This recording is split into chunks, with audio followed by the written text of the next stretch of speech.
Բարի օր, հանրային ռադիոյի եթերում առանց տողատակի հաղորդաշարի հերթական թողարկումն է, ես Լևոն Սարդարանն եմ, այսօր զրուցելու եմ թուրքագետ, գիտությունների ազգային ակադեմիայի ակադեմիկոս, պատմական գիտությունների դոկտոր, պրոֆեսոր Ռուբեն Սաֆրասյանի հետ, բարև ձեզ։ Պարոն Սաֆրասյան, ճիշտ է հիմա Հայաստանում այսպես ավելի շատ տարված են այս նախընտրական զարգացումներով, եթե դրանք զարգացումներ այս պահին գոնե հնարավոր է համարել, բայց ուշագրավ իրադարձություն տեղի ունեցավ Թուրքիայի արտաքին գործերի նախարարը Հական Ֆիդանը Անադոլու գործակալությանը հարցազրույց տվեց, այնտեղ մի քանի կետեր կան, որոնց եթե դեմ չեք անդրադառնանք, մասնավորապես Ֆիդանը հայտարարել էր, որ լուրջ ջանքեր է գործադրում Անկարան, Բաքվի եւ Երևանի միջև խաղաղություն հաստատելու համար, ընդ որում չէր մոռացել հիշեցնել, որ ռազմական մասնակցություն այնուհանդերձ Թուրքիան ունեցել է 20 թվականին, չէր նշել իհարկե, այսպես մոտավորապես ասել էր, իրենց քայլերը տատանվում են ուժի չափավոր կիրառումից մինչև որակյալ դիվանագիտություն։ Հիմա սա հիշեցում էր ում։ Գիտեք, սա իմ կարծիքով փաստի արձանագրում է, ուժի չափավոր կիրառումը վերաբերում է այն օժանդակությանը, որ Թուրքիան ցույց տվեց Ադրբեջանին 44 օրվա պատերազմի ընթացքում, դա գաղտնիք չի, չափավոր էր։ Կարող էին ավելի մեծ ուժեր ներգրավել, իրանք որոշ չափով ներգրավեցին։ Իսկ խաղաղասիրությունը Թուրքիայի քաղաքականության հարավային Կովկասի հետ կապված իմ կարծիքով դա հաշվարկ է։ Հաշվարկի վրա է հիմնվում, որի էությունը հետևյալն է։ Մի կողմից մի քանի, այսպես դրա հետ կապված մի քանի կետերի վրա եմ ուզում կանգ առնեմ։ Տեսեք, առաջինը այն է, որ Թուրքիան ներկա փուլում փորձում է անցկացնել այնպիսի քաղաքականություն համամոլորակային առումով, որ իր տեղը եւ դերը աշխարհում բարձրացնի։ Իր ցուցանիշներով Թուրքիան միջին պետություն է եւ տնտեսության մակարդակով եւ զինված ուժերով ընդհանուր առմամբ միջին պետություն է, բայց ուզում է ավելի այսպես իր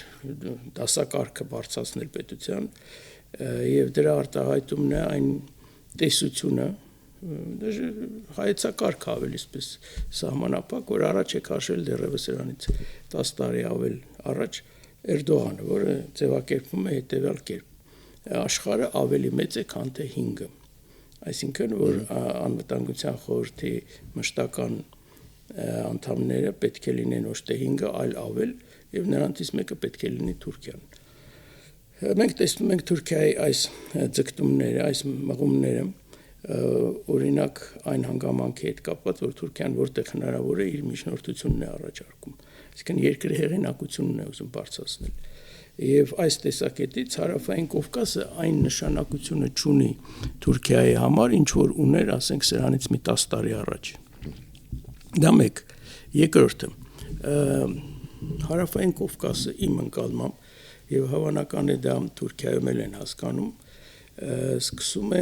ինտեգրվել համաշխարհային կառույցների մեջ, տարբեր տեսակի համակարգերի մեջ։ Միայն այն հանգամանքը, որ հարավային Կովկասը ներկայումս դիտարկվում է որպես միջանցքի կարևոր մի կետ, մի տարածաշրջան, որը կապում է Չինաստանը Եվրոպայի հետ, դա արդեն նոր երևույթ է։ Հիշեցնեմ, որ Չինաստանի եւ Եվրոմիության առևտուրը տարեկան կտրվածքով կազմում է մոտավորապես $800 միլիարդ եւ միտումներ այն են, որ շատ շուտով դա կհասնի 1 տրիլիոնի տարեկան։ Եվ Թուրքիան շահագրգռված է, որ այդ առևտրի մի մասը, որը ցամաքային ճանապարհով է փոխանցում, իհարկե հարմատածովային ճանապարհի շատ ավելի փոքր է, բայց էլի մեծ նշանակություն ունի, անցնի իր տարածքով։ Ինքը այսպես լուծում է այն հայեցակարգը, այն մղումը, որ Թուրքիան դառնա հաբ էներգետիկ, առևտրական ճանապարհների։ Եվ այդ առումով հարավային Կովկասը, եթե ոչ աշխարհաքաղաքական առումով, որ հիմա թուլացել է նշանակությունը Թուրքիայի համար, ապա այս տնտեսական առումով աշխարհատնտեսական գեոստրատեգիկ նպատակներից ելնելով կարևոր է։ Եվ Հայաստանը այստեղ ունի կարևոր դիրք եւ դրանով է պայմանավորված այդ երկրորդ հատվածը։ Այսինքն Թուրքիային հիմա ձեռնտու է արդեն, որ այստեղ լինի կայունություն եւ խաղաղություն եւ Ֆիդանը երբ ասում էր անկայունությունը այս կամ այն կերպ ազդում է Թուրքիայի վրա, նկատի ուներ նաեւ հենց այս ձեր ասած։ Դա խանգարում է Թուրքիայի այդ նպատակների իրականացմանը, դրա համար իրենք շահագրգռված են։ Պարոն Սաֆրասյան, բայց այդ դեպքում տեսեք, Թուրքիան շարունակում է Հայաստանի հետ սահմանը փակ պահել, այսինքն անկախ է ամեն ինչից։ Ձեր ասածից ենթադրում եմ, որ Թուրքիային դա պետք չի, այս պահին դա շարունակում է պետք մնալ Ադրբեջանին, Ադրբեջանին պետք է դա 3 հնարավոր սցենարների, որտեղ Ադրբեջանը անդադ խաղում է 3 սցենարների վրա։ Հաստատվում է խաղաղություն, այսինքն ստորագրվում է խաղաղության համաձայնագիրը, չի ստորագրվում, բայց պատերազմ չի լինում, այսինքն չկա խաղաղություն, բայց չկա նաև պատերազմ, եւ երրորդ տարբերակը հնարավոր պատերազմի, այսինքն Անկարան հիմա այս փուլում գոնե ինչ որ ժամանակ էլի Բաքվին տալիս է հնարավորություն այդ 3 տարբերակի մեջ խաղալու, հա։ Այո, եւ տեսեք, շատ իրավացի եք դուք այդ առումով, բայց կա նաեւ մեկ այլ հանգամանք։ Ըստ էության Թուրքիան դեռևս նոր է սկսում կառուցել Կարս Նախճեվան երկաթգիծը, որը պետք է ավարտվի ըստ իրենց հաշվարկներով 28-29 թվականին 28-ին չեն հասցնի հավանական է։ Այսինքն ներկա փուլում Թուրքիան ուղղակի շահագրգռվածություն չունի, որ հենց հիմա ամեն ինչ լինի, հասկանում եք։ Իր համար կարևոր է, որ դա լինի այն ժամանակ, երբ որ կգործի այդ երկաթգիծը, որը ժամանակակից է լինելու, արագընթաց է լինելու եւ այլն։ Որ այդ ժամանակ ինքը կարողանա այդ իր հիմնական նպատակը, որ առևտրային այդ ճանապարհը Չինաստան, Եվրոպա, որ անցնի Թուրքիայի վրայով, ինքը կարողանա այդտեղ հանդես գալ որպես հաբ։ Իհարկե, գոյություն ունի նաև մեկ այլ երկաթգիծ, Բաքու, Թբիլիսի, Կարս, բայց ինչպես փորձը ցույց է տալիս այս տարիների, նա լիովին չի օգտագործում, որտեղ տեխնիկապես ինքը հարմարեցված չի եւ հետո ավելի երկար է ճանապարհը։ Դրա համար Թուրքիայի համար, այսպես ռազմավարական առումով նպատակը նրա այն է, որ կառուցվի այդ երկաթգիծը Կարսը կապի Նախճեվանի հետ եւ Թուրքիան հնարավորություն ստանա իր այդ ծրագիրը իրականացնելու։ Դուք ասացիք, որ Թուրքիան փորձում է իր դերը բարձրացնել, նաեւ միջնորդելով, հա, ինչ որ բոլոր հնարավոր տեղերում։ Բայց ակնհայտ է, որ այդ միջնորդությունները գոնե վերջին շրջանում այսպես անարձագանք են մնում։ Ռուսաստան-Ուկրաինա հարցում Թուրքիային ասել են շնորհակալություն, հաջողություն։ Իրանի հետ կապված հարցերում Թուրքիան ընդհանրապես չկա, որպես սկզբում ուզում էր։ Սկզբում ուզում էր, չէ, հիմա ընդհանրապես ընդունելի չի մեզ։ Ընդհանրապես չկա որևէ տեսակով, այսինքն Իրանի համար ավելի ընդունելի է խոսել Իսլամաբադում, իհարկե, քան Անկարայում կամ Ստամբուլում։ Եվ այդ իմաստով արդյոք այն սխեման, որ դուք նկարագրեցիք սկզբում, որը կարելի է դեռ այսպես ցանկությունների ինչ որ փունջ համարել, դա այն ֆանտազմագորիան է, որ ունի Էրդողանը, որի նպատակն է գոնե այդ ձևով Թուրքիային որոշակի դերակատարում տալ։ Այո, տեսլական է դա։ Իմ կարծիքով անիրականանալի տեսլական է, որովհետև Թուրքիան, ինչպես ասեցի, օբյեկտիվորեն ինքը միջին պետություն է։ Տնտեսությունը իր հնայով հիմա աշխարհում 16-17-րդ տեղն է։ Զինված ուժերը բավական ավելի լավ վիճակում են, 8-րդ, 9-րդն են, եթե չեմ սխալվում։ Տեսեք, դա օբյեկտիվ է, բայց այն տեսլականը, որի մասին մենք խոսեցինք, դա արտահայտվում է ոչ միայն դիվանագիտական նախաձեռնություններով, որ Թուրքիան անընդհատ հանդես է գալիս, այլ նաև ես փաստ բերեմ, Թուրքիայի արտգործնախարարության կազմը աշխարհում ամենամեծերից է եւ Թուրքիան այն պետությունների թվին է պատկանում շատ քիչ, որ իր դիվանագիտական ներկայացություններ ունի աշխարհի համարյա բոլոր պետություններում։ Շատ մեծ դիվանագիտական ծառայություն ունի Թուրքիան, մեծ թվով դեսպանատներ ունի եւ այլ տիպի ներկայացություններ։ Այսինքն այդ տեսլականը արտահայտվում է Թուրքիայի ակտիվ արտաքին քաղաքականության մեջ, որ մենք նշեցինք, ասենք միջնորդությունն է, եւ այսպես մեծաթիվ դիվանագիտական ծառայության ներկայացուցիչների մեջ։ Հիմա տեսեք, դուք մի անգամ մի առիթով ավելի ճիշտ ասել եք, որ բավական լրակյաց ու զգուշավոր վարքագիծ ունի Թուրքիան Իրանի հետ կապված։ Դա մի շարք պատճառներ ու այդ թվում նաև Իրանի հետ ուղիղ կոնֆլիկտի մեջ չմտնելու ցանկությունն է, ենթադրում եմ, որովհետև գոնե այս փուլում Թուրքիային ձեռնտու չէ։ Իհարկե։ Հիմա Իրանի հետ ուղիղ կոնֆլիկտ Թուրքիային ձեռնտու չէ եւ Միացյալ Նահանգներին չի միանում Թուրքիան, որովհետեւ պատրաստ չի այդ կոնֆլիկտին, թե այնուհանդերձ, որովհետեւ Իրանը շարունակում է պայմանական եմ շատ ասում, Իրանին չի սազի այդ տերմինը, բայց ստիպված պիտի օգտագործեմ բուֆերային գոտի Իսրայելի եւ Թուրքիայի միջեւ։ Դեք իմ ընկալմամբ մի քիչ պատկերը այլ է։ Ներկա փուլում, այո, ես մի անգամ այնպես հետ համաձայն եմ, Թուրքիային համար ավելի ձեռնտու է, որ Իրանը պահպանվի որպես միասնական պետություն, իհարկե թուլացած վիճակում։ Ընդ որում իմ կարծիքով դա բոլորի համար է ձեռնտու, բացի Իսրայելից,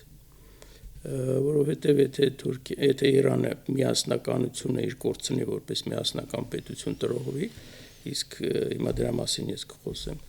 դա այնպիսի հետևանքներ կարող է ունենալ, որ անկանխատեսելի կարող է լինել Մերձավոր Արևելքում, նույնիսկ աշխարհի առումով։ Դրա համար Թուրքիան ներկա փուլում շահագրգռված է, որ Իրանը պահպանվի որպես միասնական պետություն, սա աշխարհաքաղաքական առումով։ Բայց նաև տնտեսական գործոն կա, Թուրքիան իր գազի մի մասը ստանում է Իրանից,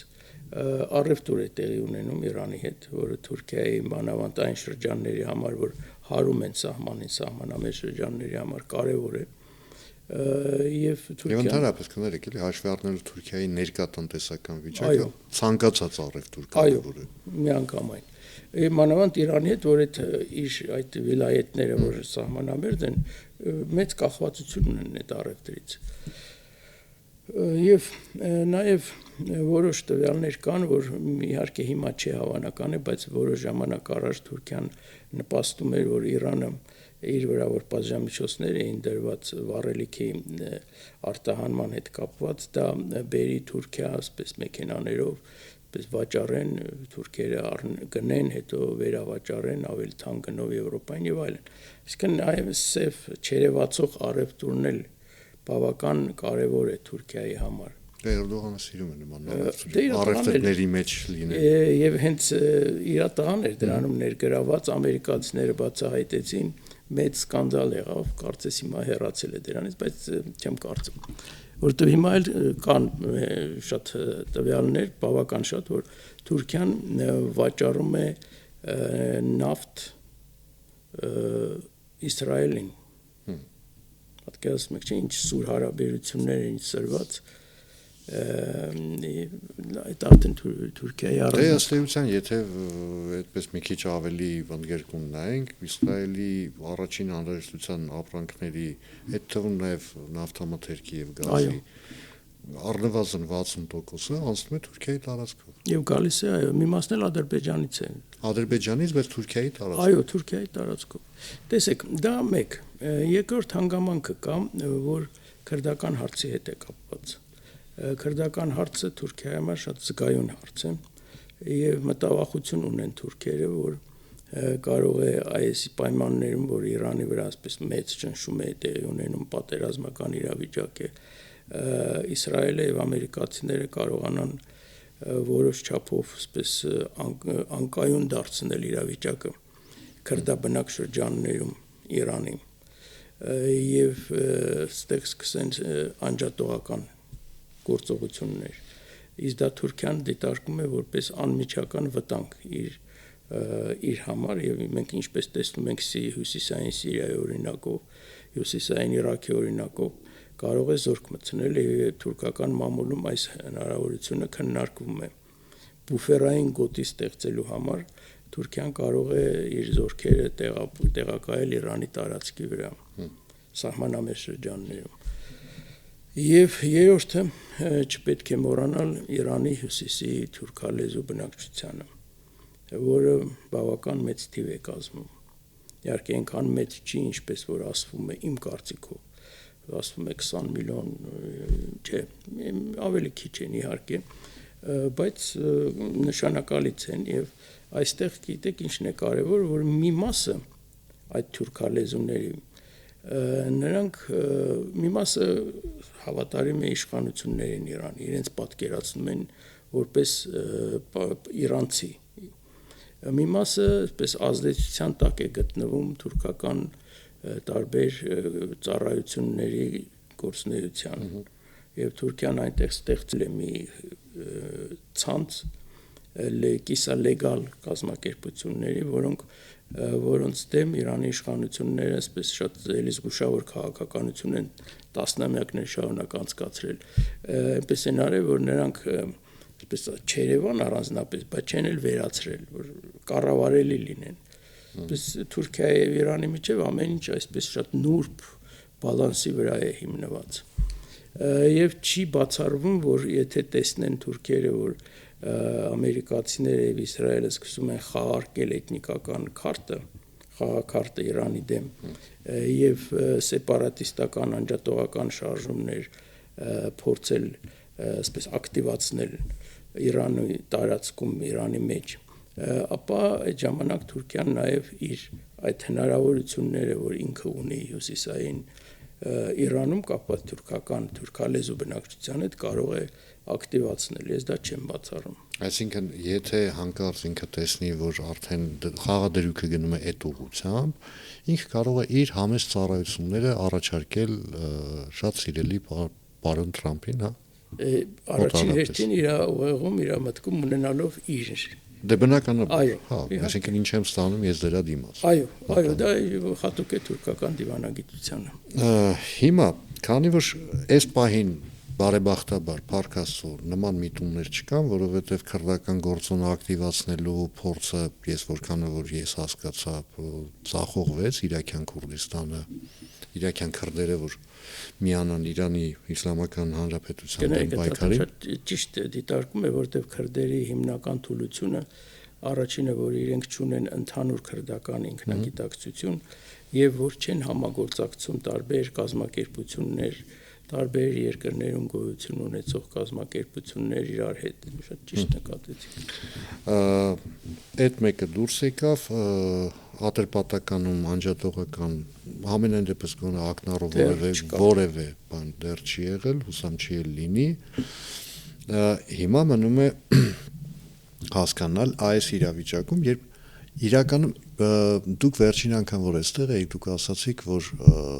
Թուրքիան մնալու է սիրիական ճահիճում, քաղաքական իմաստով ճահիճում, անապատ է, բայց դե այնպիսի տպավորություն է, որ Թուրքիան իրոք այնտեղ է իր ամբողջ ներուժը կենտրոնացրել, սուղ ներուժը ընդ որում,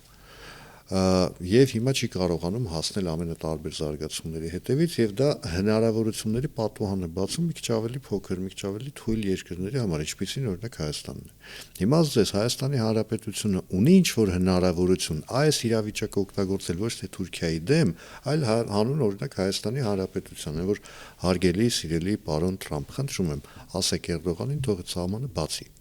Տեսեք, մինչև Հայաստանին անցնելը Սիրիայի հետ կապված մոտավորապես մոտ 1 տարի է, ես որ մասնագետ չլինելով, բայց որ հետևում եմ մամուլին համաշխարհային, տպավորություն է ստեղծվում, որ Թուրքիայի հնարավորությունները Սիրիայում սահմանափակվում են, մասնավորապես Իսրայելի քաղաքականության ակտիվացմամբ, եւ մենք դա տեսնում ենք, դա երևում է, եւ հիմա արդեն բավական այսպես քննարկումներ կան նույնիսկ Թուրքիայում, նույնիսկ կառավարական շրջանակներում, որ չի բացառում, որ կարող է ուղիղ բախում ռազմական տեղի ունենա Թուրքիայի, Իսրայելի միջև Սիրիայի տարածքում։ Այսինքն իսկապես խրվեց Թուրքիան, այն մեծ, ինչպես հատուկ է Էրդողանին մեծ երազանքները, որ նա ուներ կապված Սիրիայի հետ, չեն իրականանում եւ միայն մի փաստ նշեմ, որ մինչև հիմա չի կայացել Էրդողանի այցը Դամասկոս։ չնայած բազմաթիվ անգամներ դրա մասին հայտարարվել է։ Դա շատ այսպես հետաքրքիր փաստ է, որտեղ ինչքան էր Էրդողանը սիրում խոսել Սիրիայում, ինչ մեծ հաղթանակ են տարել իրենք եւ այլն։ Այդ մեկ։ Երկրորդը, գիտեք, Թուրքիայի վրա իսկապես ճնշում կարող է գործադրել միայն Ամերիկայի Միացյալ Նահանգները, եթե լուրջ շահագրգռված լինի։ Եվ այդ ճնշումները Թուրքիայի վրա Ամերիկայի Միացյալ Նահանգների կողմից եղել են, գիտեք, հավանական է Հայաստանի երրորդ հանրապետության առաջացման առաջին օրից։ Իհարկե փոխաբերական եմ ասում, բայց բազմաթիվ անգամներ են ամերիկացիները նմանատիպ նախաձեռնություններով հանդես եկել։ Եվ 90-ական թվականների վերջերին եւ 2008-10 թվականներին ֆուտբոլային դիվանագիտության ընթացքում այդ ամբողջ ամերիկյան նախաձեռնություններ էին, բայց Թուրքիան կարողացել էր այդ նախաձեռնությունները չեզոքացնել, որտեղ ինքը, ինչպես ասեցի, ունի իր հաշվարկները, բայց մյուս կողմից ամերիկացիները դա այն հարցը չեն համարում, որ այդ հարցի համար Թուրքիայի վրա լուրջ ճնշում գործադրեն։ Գիտեք, ես սովորաբար այսնիպ որ այս հարցը առաջանում է, մի օրինակ եմ բերում կապված պատվելի հետ, մի Բրենսոն էր կարծեմ ազգանունը, ամերիկացի պատվելի էր, բողոքական, որին թուրքերը ձերբակալել էին, բանտ էին դրել եւ ամերիկացիները պահանջում էին, որ նրան բանտից ազատ արձակեն, ինքը վերադառնա Ամերիկայի Միացյալ Նահանգներ։ Մեղադրանքները չեմ կարծում, չեմ իմանում ինչ չեմ հիշում ավելի ճիշտ մեղադրանքներին։ Թուրքիան չէր համաձայնվում։ Թուրքիան պահանջում էր, որ ամերիկացիները փոխանակում կատարեն Գյուլենի հետ։ Ամերիկացիները, ինչպես ասում են, բարկացան, ձեռքը խփեցին սեղանին, Թուրքիայի դեմ մտցրեցին պատժամիջոցներ թիրախային։ Եվ 5 օր հետո այդ պատժամիջոցները, որ մտան ուժի մեջ, Թուրքիան սուսուփուս այդ պատվելիին թողեց, որ վերադառնա Ամերիկայի Միացյալ Նահանգներ, Գյուլենը մնաց Վաշինգտոնի արվարձանում, իր բնակավայր տանը։ Սա է իրականությունը, եթե ամերիկացիները ուզում են, կարող են Թուրքիայի վրա ճնշում գործադրել։ Այսինքն, եթե վերցնենք Երևանի տեսանկյունից, Հայաստանի Հանրապետության տեսանկյունից, մենք պետք է սպասենք, երբ կգա համապատասխան պահը։ Ես կարծում եմ դա է, Թուրքիան է որոշում, երբ կբացի, բայց ես համոզված եմ, որ կբացի։ Ես համոզված եմ, որ Թուրքիան կբացի, բայց դա ինքը կփորձի ներկայացնել այսպես քայլերի որպես հաջորդականություն, ոչ թե միանգամից պես կբացի, այդ քայլերը ժամանակային առումով տեղի կունենան այս մոտակա 1-2 տարվա ընթացքում, մինչև երկաթգիծը Կարս Նախճեվան պատրաստ լինի։ Ես ենթադրում եմ, տեսնենք ինչպես կլինի։ Գիտեք, ինչի եմ նաև այսպես հարցապնդման նման է լինում, այսինքն այնպես չի, որ ես նույն հարցը կրկնում, չունեմ այդ սովորությունը։ Պարզապես շատ էին 2-3 ամիս առաջ այսպես կանխատեսումները, գուշակությունները, որ այ կտեսնեք, մարտին կբացեն, ապրիլին սահմանը կբացեն, ընտրություններից առաջ կբացեն, որ հա այստեղ նվեր դառնա, ընտրություններից առաջ քաղաքական իշխող ուժին բան եւ այլն, բայց այս բանը գոնե ոնց որ նախադրյալները չկան դրա։ Գիտեք ինչու՞մ է բանը, որ մենք փորձում ենք մեր մտածելակերպը, մեր աշխարհանկալումը տեղափոխենք Թուրքիայի վրա։ Թուրքիան իր նպատակներ ունի, ռազմավարություն ունի, մարտավարություն ունի, որի մասին մենք մի թեթև սպես քննարկում կազմակերպեցինք դες այդ։ Այնպես որ ինքը շարժվում է իր նպատակներով, իր մարտավարությամբ, իր ռազմավարությամբ։ Դա մեզ այդ Հայաստանը այնպեսի գործոն չի Թուրքիայի համար, որ իր քաղաքականությունը ինքը պայմանավորի Հայաստանում, չգիտեմ, ներքին իրադրությամբ կամ Հայաստանի ճնշումով Թուրքիայի վրա, եթե դա կարող է լինել, չէ, Թուրքիան դա հաշվի չի առնում։ Այստեղ նաև մի տարօրինակ այսպես պնդում կա, որը առնվազն մի 25 տարեկան է մոտավորապես, այն պահին, երբ հայ-թուրքական սահմանը բացվի, թուրքերը կգան մեզ կուտեն տնտեսապես նկատի ունեմ։ Ես միշտ այդ պնդում անողներին պատասխանը չեմ լսել ցավոք սրտի, միշտ հարցրել եմ, ասում թուրքերը այդ մասին տեղյակ են, որովհետև սահմանը այն կողմից էր փակ, որքանով որ ես եմ հիշում, Հայաստանի Հանրապետությունը Թուրքիայի հետ սահման չի փակել երբևէ, չի էլ պատրաստվում ըստ էության դա անել։ Հիմա այսպես փորձելով ամփոփել մեր զրույցը, պարոն Սավրասյան, ըստ ձեզ Հարավային Կովկասում առաջիկա ուզում եի ասեի շաբաթներին, հետո հասկացա, որ տարիների համար պիտի ասեմ։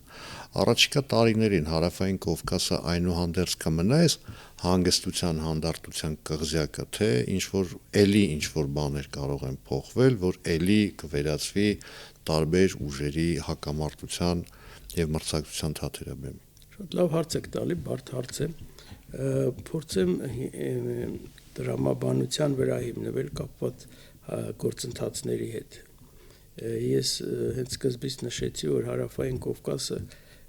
ըստ էության ինտեգրվում է համաշխարհային համակարգերի հետ։ Կոնկրետ նշեցինք Չինաստան, Եվրոպա այդ կապը։ Ամերիկայի Միացյալ Նահանգների շահագրգռվածությունը TRIP-ի հետ կապված դրա վրա իր ազդեցություն ունենալու է, Թուրքիայի շահագրգռվածությունը, Հարավային Կովկասը, որ